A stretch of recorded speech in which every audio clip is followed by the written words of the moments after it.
കണ്ണാടില്ല.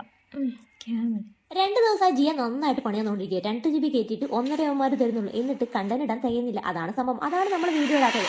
വണ്ടിയുടെ ഒരു ശല്യം.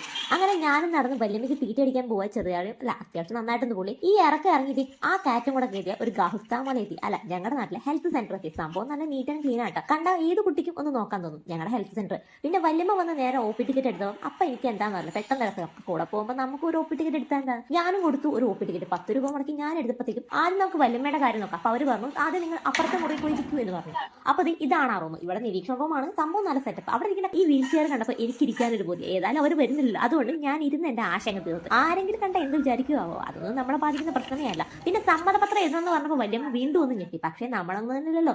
ഞാൻ നന്നായിട്ടൊന്ന് വല്യമ്മനെ ഒന്നും കൂടെ പേടിച്ചു. വലിയ സൂചിയാണത്തെ ഡോക്ടർ എടുക്കുന്നത്. അങ്ങനെ നേഴ്സ് വന്ന് സൂചി കുത്താൻ എല്ലാ കാര്യങ്ങളും സെറ്റാക്കി. നമ്മൾ പിന്നെ ലോല ഹൃദയം ആയതുകൊണ്ട് സൂചി വയ്ക്കുന്ന വീഡിയോ എടുത്തില്ല. ചെറിയൊരു മരുന്നും പുറത്തിറങ്ങാൻ നേരത്തെ ഞാനായിരുന്നു വല്യമ്മയുടെ കുട്ടി ഡോക്ടർ. ഒരുപാട് ഉപദേശം എന്റെ വൈകും കിട്ടിയെന്നേ.